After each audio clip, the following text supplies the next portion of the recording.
ఆధ్యాత్మిక నగరం తిరుపతికి సుమారు 20 కిలోమీటర్ల దూరంలో ఏర్పేడు మండలంలో స్వర్ణముఖి నదీ తీరాన గుడిమల్లం అనే ఓ గ్రామం ఉంది.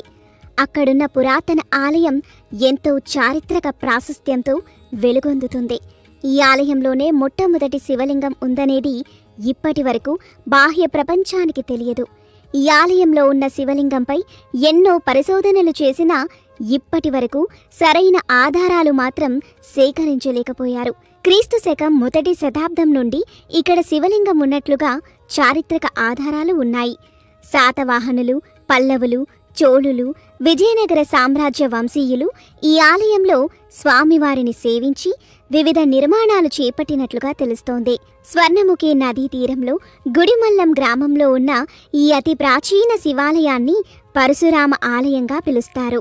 అద్భుతమైన శిల్పకళతో ఉన్న ఆలయం ఎన్నో ఏళ్లు కాలగర్భంలో కలిసిపోయింది. 1911లో గోపీనాథరావు అనే పురాతత్వవేత్త ఓ ఏడాది పాటు పరిశోధనలు జరిపి ఈ శివలింగం ఉనికిని ప్రపంచానికి తెలియజేశారు. దేశంలోని ఏ ఆలయంలో లేనట్టుగా ఇక్కడ పురుషలింగాన్ని పోలి ఉండే విగ్రహం ఉండటం విశేషం. దాదాపు 7 అడుగుల ఏకశిలపై ఒక చేత్తో పరశువు, మరో చేత్తో గొర్రె పొట్టేలు పట్టుకొని యక్షిని భుజాలపై నిలబడిన రుద్రుని రూపంలో బ్రహ్మ, పరశురాముడి రూపాలు, మహావిష్ణువు లింగాకారంలో పరమశివుడు దర్శనమిస్తారు. ఈ ఆలయంలో గర్భగుడి గజపుష్ప ఆకారంలో ఉండి లోపల ఉన్న శ్రీ పరశురామ లింగం సహజ సుందరంగా కనిపిస్తోంది.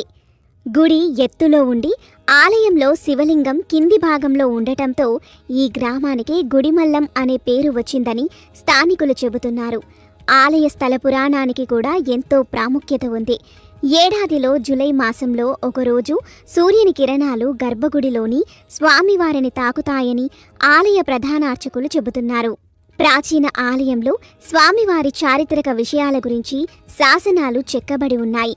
1973లో జరిపినటువంటి పురావస్తు శాఖ వారి తవ్వకాలలో జేగురు రంగు రాళ్ల వలన ఆలయం 2వ శతాబ్దానికి చెందినదని, కుండలు, పెద్ద సైజు ఇటుకలను పరిశీలిస్తే 1వ లేదా 2వ శతాబ్దపు ఆంధ్ర శాతవాహనుల కాలం నాటిదని నిర్ధారించారు.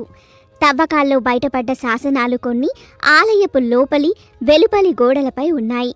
వాటిలో కొన్ని పల్లవ, గంగా పల్లవ, బాణ, చోళుల కాలానికి చెందినవిగా చరిత్రకారులు చెబుతున్నారు.